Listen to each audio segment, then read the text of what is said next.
Good evening. So, the first article that we'll be looking at today is about the National Bamboo Mission from the PIB.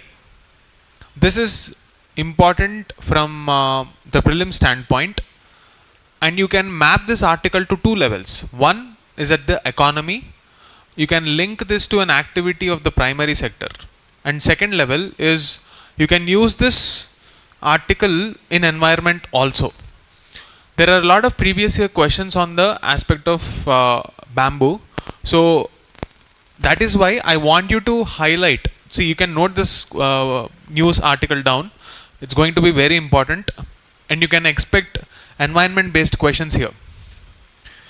First thing that you need to know is the amendment of the Forest Rights Act, or rather Forest Protection Act, and how the bamboo has been given the category of, it is accepted under minor forest produce.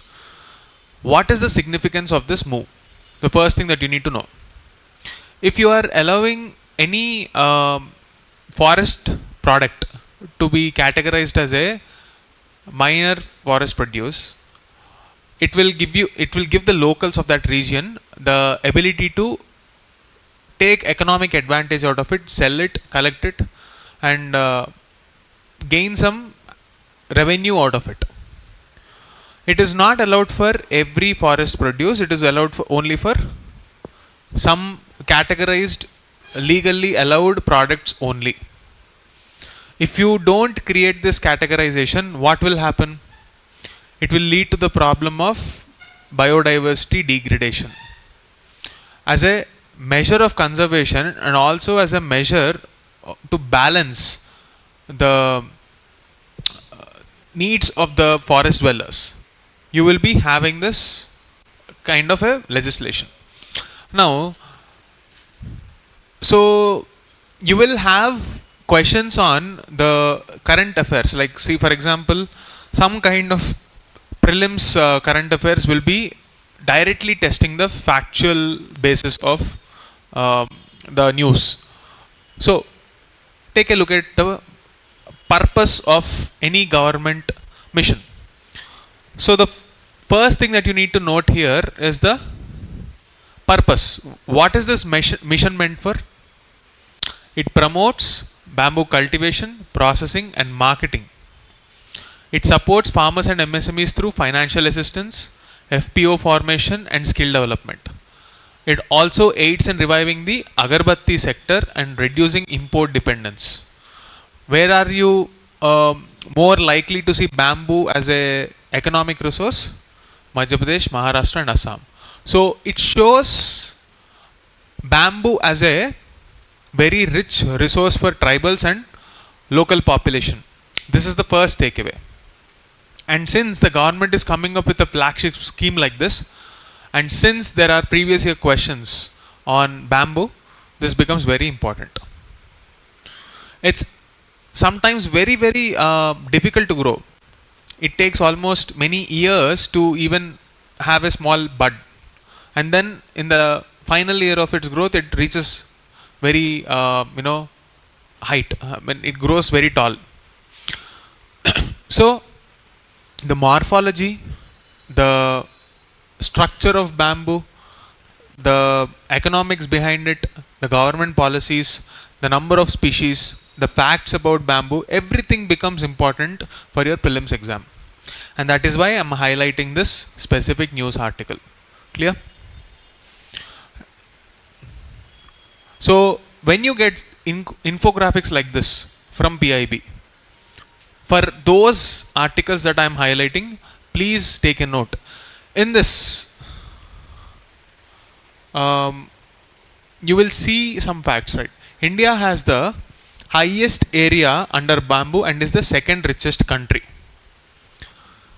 See, UPSC has a tendency to twist facts, and UPSC also has a tendency to pick up those facts which have superlatives, highest area, and it will interchange it with this second richest country in terms of biodiversity.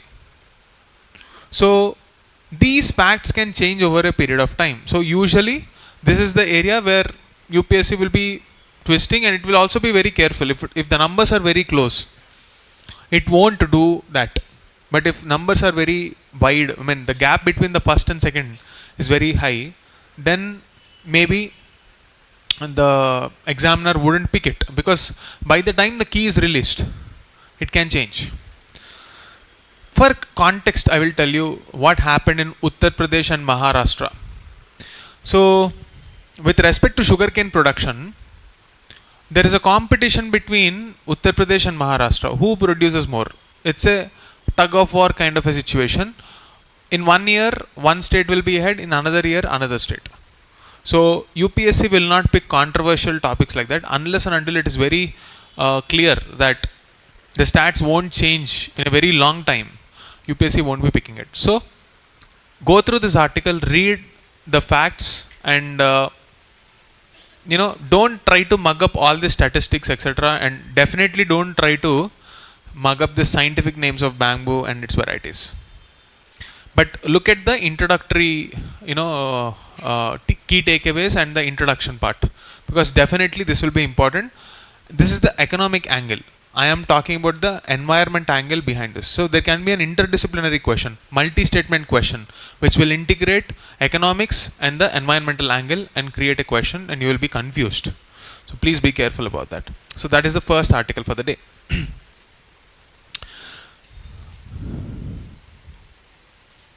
Now, Samudrayan, Indian Aquanauts Exploration of the Deep. So this is about exploring the ocean floor. I am not going to explain the intricate details here. It is not necessary at this point. You can read it for yourself. But what to take away from this, I'll quickly explain. See, this R&D activity is something that you can find in GS3 Science and Technology, and you can also map it to GS1 Geography.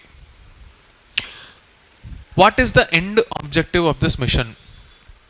The end objective is that we want to send human beings to the ocean depths.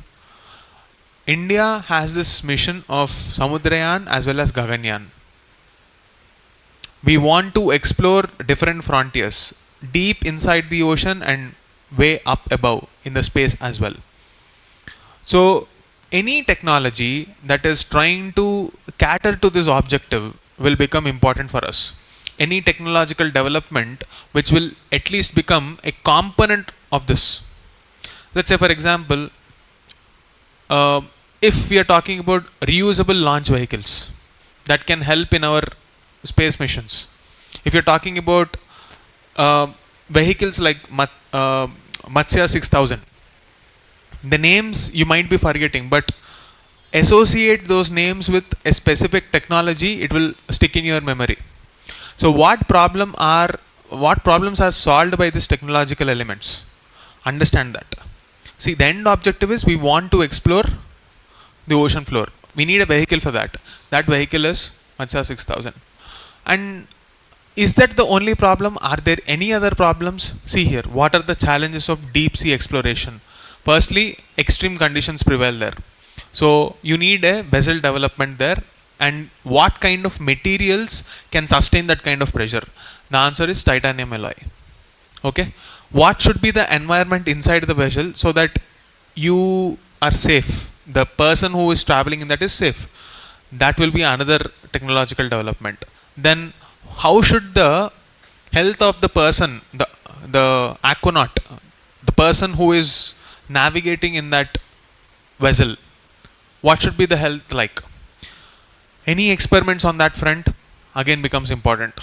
And what should be the mechanism for communication? What technological intervention can help us communicate with the person in deep sea? So here sound waves become important. So for an end objective, there are a series of technological developments which will come together and facilitate that objective. The objective in this case is reaching to the bottom of the floor and understanding better. So the technological elements, vessel development, and how to maintain the life support systems inside the vessel, what should be the medical status of the aquanaut, and what will be the communication technology and the tool that we will be using. All this can become part of both your mains as well as prelims questions. So read it for yourself, you will understand. This is the second important article for the day. Third one. This I'll come back to. Okay. Now take a look at this. India-Japan partnership. Why do we want to associate with any country? In diplomatic parlance, simply put, we have something that other country needs and vice versa. The most important problem of Japan at this point of time, it's not technology, it's not economy, it's people. Old age people. And what is the biggest problem of India? Again, people. Yesterday we discussed, but young people. So it's a win-win scenario for both the sides. But it's not like you will put people on a flight and export them to Japan, right? If India, what is the greatest export product of India in the near future? I would say it's people. We are sending people out of this country for MS in US and other such scenarios. We might as well send them to Japan as well. Right? No, I'm just kidding. Don't write this in your answers, okay? Anyway, what are the needs of Japan? First, you have an aging population. That's the most important problem. But having said that, there is a scope of partnership in different domains of economy as well and security as well. And this is more for the development of this country. At the same time, Japan also wants to maintain that security architecture that will keep them safe. After the Second World War, they've seen what damage wars can do to a nation. An entire generation was traumatized in the nuclear war. Even today, the ancestors from those places, they when they are reliving those horrors. So the war as a principle in Japan is a big no. So they would want to maintain that security architecture and would support any nation that will help them maintain that. And India has this reputation of being a net security provider in the strategic backyard, the so-called strategic backyard of our country, that is the Indian Ocean. So Japan wants to partner there as well. But what do Japanese have that we would need? Look at that. First one is high-speed rail. Then for security architecture, in the name of Quad. What is this Quad? We already discussed Quad. What is Quad? It's not a security partnership. It is an economic partnership. And China accuses that this is a security partnership. Is Belt and Road Initiative a economic agenda of China or it's a strategic agenda? Both. India also wants to project Quad as an economic agenda, but it has both angles. We don't accept it. Nobody is threatening China. Why are you feeling threatened? We are not talking anything about China. Why do you feel threatened? If you take a look at the policy objectives of Quad, nowhere we are talking about security. So there is no credence to anything that China criticizes with. On paper. Okay. But China does not like presence of any of these partners anywhere near their assets. And that has been the concern for China. So we want to counter China. That's why for multilateral and regional cooperation, we would need Japan. For infrastructure, high-speed metro rail, Japanese technology, especially in their high-speed rail, they are the pioneers of this. So we want to deploy the technology in India as well. Technology transfer, that's one component. Then you have the newer technologies. One is the Economic Security Initiative, which focuses on semiconductors, critical minerals, AI, telecommunication and clean energy. Everything that this country needs. We need critical minerals. Why? energy transition. We need semiconductors. Why? Again, the next domain of technology, AI. We are discussing this every day, so I'm not elaborating it. Then we are also talking about clean energy, again linked to energy transition. Economic security, energy security, physical security. These are the three dimensions that India focuses on when we talk about security. Clear? That can also help us. Now, when you talk about trade and investment, why am I coming in reverse order? It is intentional because order of priority is like this. Trends and investment. Japan is India's 5th largest source of FDI. Do you think UPSC will expect you to remember numbers? Only the topmost. What is the largest source of FDI in India? Is it US? Why Singapore, Mauritius? Why not US, UK? Exactly. Tax havens. These are the countries where you will have very low taxes. So, is this linked to any topic in GS3? Money laundering. We already discussed money laundering. Those who did not attend that lecture, you can go back to the YouTube channel and search for the money laundering, or you can even check the Telegram channel. You can search for money laundering. You'll get a separate video on that. So, Japan's investment is not really a big concern. Yes, of course, we would want money from all our sources. But money is not the prime focus here. It is the technology and the strategic leverage that we will have. Apart from this, in the defense and security domain, what can you take away for prelims exam? For mains, everybody will come up with generic points for this.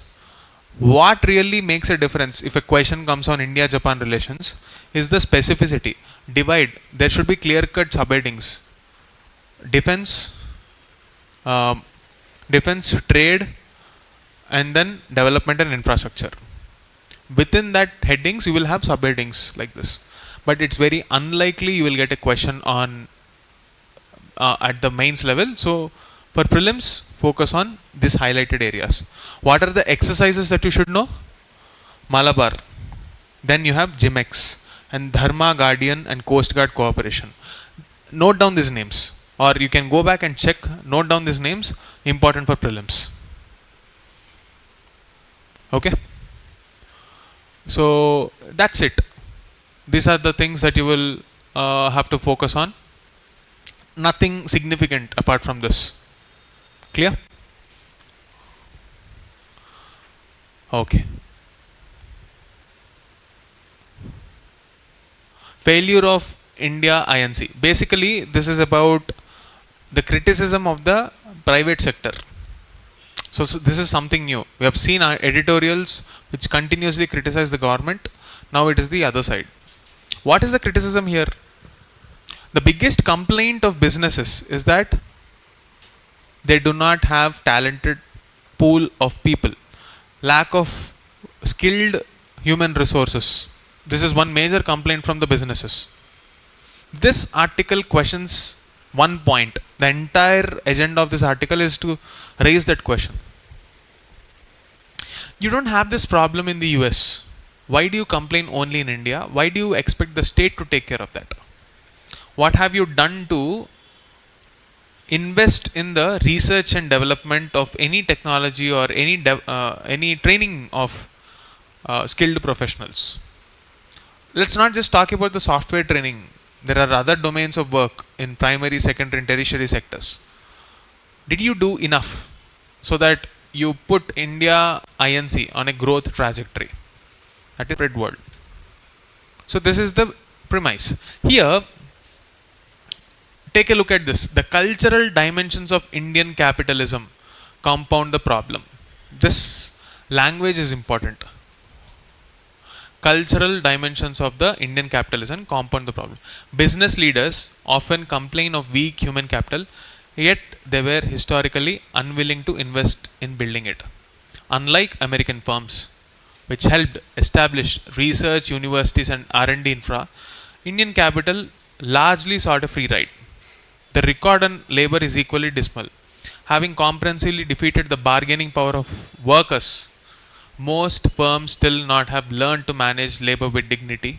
The notoriously poor quality of construction in India, for instance, is inseparable from the neglect of construction labor.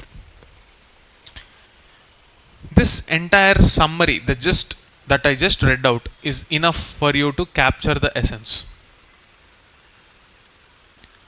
You see, in India, loyalty towards a company has been a cultural issue.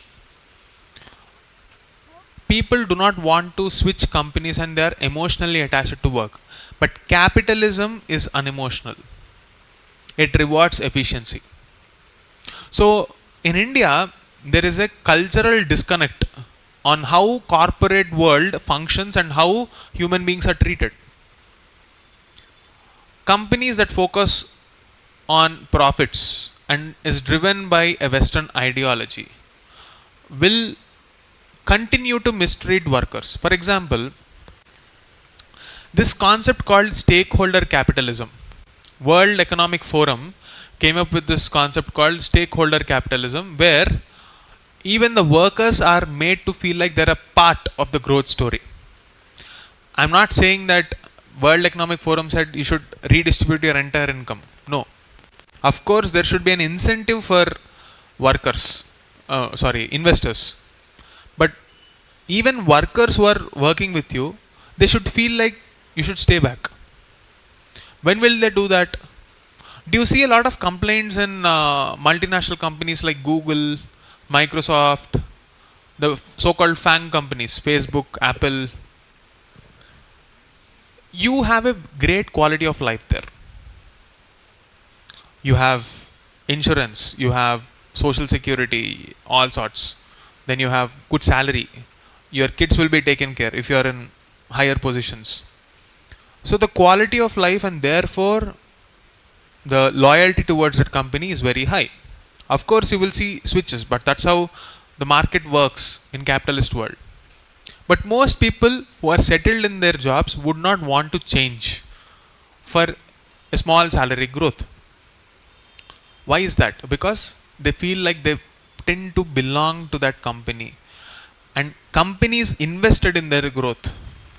So, how you treat your workforce will also determine how long a company can go. Why do people have so much emotional attachment to the Tatas? It's because how they are treated. Did you ever come across any company in the history of India where an entire city is emotionally attached to a company as if it's a government job? I'm talking about Jamshedpur. Jamshedpur is a city that is entirely built by the Tatas, almost. How is that even possible without treating the company? Like, you don't see anyone moving out of that company. Why is that? Because they're treated well. That cultural dimension has been ignored by the market in Indian case. Neither do they invest in newer technologies nor the R&D aspect, and this has been one of the dimension for the metric that cannot be quantified. The cultural dimension. The metric that cannot be quantified. One quantifiable metric is how much money is being invested in R&D by these private companies. Not much, right? Same question. How much money is invested in the well-being of people? Except for a few companies here and there, it's not a cultural norm in our economy. And obviously, that will reflect in our growth story as well. So this is the lesson that you need to take away. And think in these lines for what is the idea of development in a corporate world, in a formalized economy. Reimagining the definition of development in a formal economy requires a cultural understanding and a cultural synthesis of values of both the workers as well as the companies. Let me repeat the statement again. The concept of development, if you want to write down, you can write down. The concept of development in a formal economy should incorporate the cultural ethos of both the workers as well as the employers. This line of thought is not just relevant for economy. This is more of a ethical argument for companies to invest in the capital emotional capital of its workers. How do you build that sense of loyalty? Only when you are willing to respect them with dignity. Okay, so this one aspect you take care. And of course, second dimension is directly how much money is being invested by the private sector in R&D. GS3, yesterday we were discussing about economy, right? This concept is linked to ICOR. How much money is invested in R&D will determine your ICOR. So it is important for companies to invest in the emotional capital so that they have a sense of loyalty, which is like the invisible glue that keeps the companies running and the workers attached to their companies. Okay, that's the takeaway from this article. Now, this is a very, very important takeaway, important article for the day. Articles like this you would not be finding in normal textbooks. Usually, any article on society, you will either have it from the Hindu or the Live Mint. Most likely the Hindu. And the understanding and the terminology that you will find in the Hindu will be different from any other paper. So for that reason, society article source will always be the Hindu, first priority.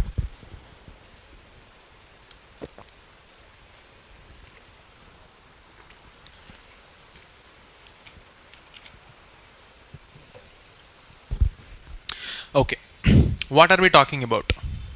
Let's read the article.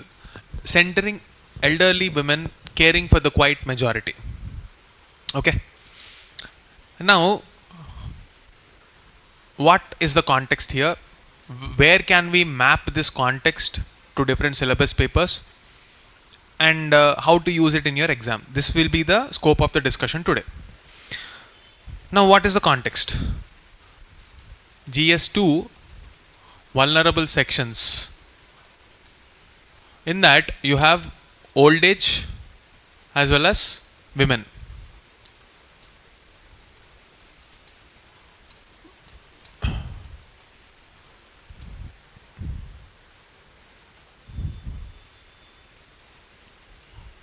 This concept where multiple disabilities converge together is called intersectionality. Okay, so this particular article is a description of the problems faced by old age women. Okay, the problems of old age women, and we are going to discuss this from sociological angle. That is GS1 Indian society.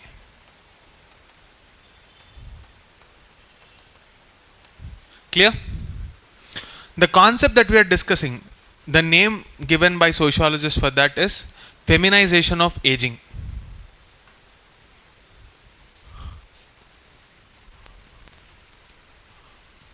Feminization of aging. What do you mean by this? See, in sociology, even in the previous classes, I have explained this part. Whenever something ends with the word Asian, it refers to a process. In sociology or GS1 Indian society, any word that ends with a suffix Asian is about a process. Okay? What is this process of feminization? It is a sociological process where you are trying to normalize and attribute a idea of femininity for a particular social phenomenon. In this case, it is about aging. So the process of aging has some feminine attributes for females. What is that entire phenomenon? What is the description of that process will be the subject matter of this feminization of aging. To simplify further, I will tell you. See, everybody ages. Both male and female, both of them age. But the impact that a male feels in their old age and the impact that a female feels is different. What are the causes? What is the impact of that?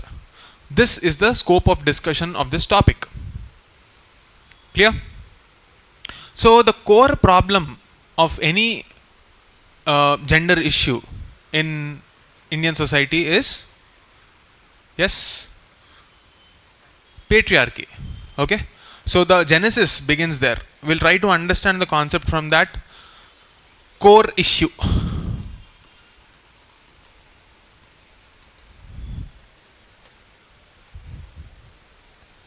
So the core issue is gendered perception of healthcare. So the article talks about some important statistics, sociological findings. So in your answers, if you want to communicate to the examiner that you are not giving an opinion but a fact, quoting these resources will be extremely important. India Aging Report 2023, in this case, have a look at this. Yeah, India Aging Report, you can see it there, as published by the International Institute of Population Sciences and the United Nations Population Fund. Quoting this source is going to get you marks. Otherwise, it's going to be difficult. There will be a significant decadal increase in India's elderly population.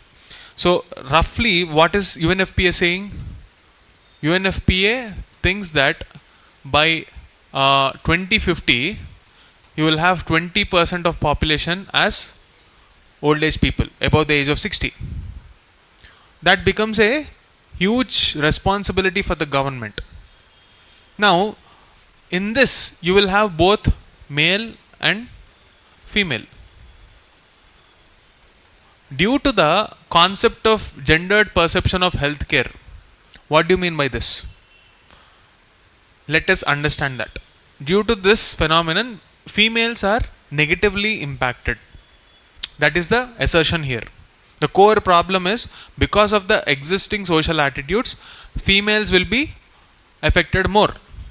And to communicate this idea, you should not talk in a colloquial language. You have to communicate it through a sociological lens. And that word is gendered perception.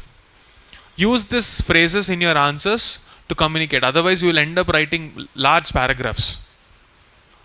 Feminization of aging and gendered perception of healthcare. So, in this case, what is happening? The root cause is patriarchy. You study about patriarchy in GS1 Indian society. Right. What is this patriarchy? It is a form of a social structure where the decision making power is in the hands of the males. This system worked because in the olden economic model, where agriculture was the mainstay, physical labor was carried out by males and the household chores were taken care by women. Now that became a norm. So the so-called care economy that we have today, care economy means that part of monetizable value which is absent right now. Let's say, for example, if the female, let's say you have a housewife, if she is contributing, if the family treats her with respect, that's a good thing. But if it is not, you are neither ensuring the dignity nor even factoring in what they can contribute to that household. So if you start quantifying the work done by the females, that aspect of economy, if it has a metric, that aspect is called care economy. Okay. Now, the problem of this gendered perception of healthcare is that females are always expected to sacrifice for the sake of males. And even this has a logical genesis, but eventually became a dogma. When you were constrained for resources, let's say males were doing the physical labor, their energy requirements were much higher, so they used to eat more food. So any ill health, they were given priority because everyone else will suffer if they are not taking care of themselves. So that was the origin point of the bias that existed. But over a period of time, it became a norm, and females are now expected to sacrifice healthcare. Even the other day we were talking about organ transplants, right? Even in organ transplants, they do not get the first place. First preference. Males are given first preference. So the genesis, patriarchy, exists in every walk of life. So this concept that you see here is a manifestation of that. Now I'm not telling you anything new. You already know this. What am I teaching you here is learning the art of presenting a concept to the examiner in a specific lens. If you want to get marks in society, how should you analyze the article? That is what you are learning here. Okay? So the reality is, by 2050, 20% of our population will be old. Second thing, there are some reports which say that only 1 in 10 women will access mental health facilities. Rest are not even addressed. Then you have issue of intergenerational and intragenerational apathy, where the needs of women are not even addressed. Healthcare needs are not addressed. Insurance needs are not addressed. Any aspirational interests are not addressed. That issue is changing. By and large, it is changing. But the attitude towards old age, not just for women, even for men, it is just virtually too quick for India to catch up. Because traditionally the idea is that family will take care of us in our old age. But that situation is fast changing. We are seeing nuclear families. Migration is a day-to-day reality. How can you expect someone who is educated, let's say in the case of Bihar, some guy got into an engineering college, got a job in Bangalore and relocated. Their ailing parents will be somewhere in the remotest corners of Bihar. It's not possible for that person to, be there. Maybe they will have to come here. And you know what happens back and forth. So the idea of family itself is changing. And when that idea of family itself is changing, what will happen to the old age people? In that, if the present attitudes persist, what will happen to old age women? One more established fact: women live longer than men. But what is the point if they live with a poor health? You are only prolonging their suffering. So in this situation, what should India do? Are we recognizing the need for a shift in perception? The root problem, the gendered perception. You are not supposed to look at the demand for healthcare as a demand per se. It's a need. It's not a demand.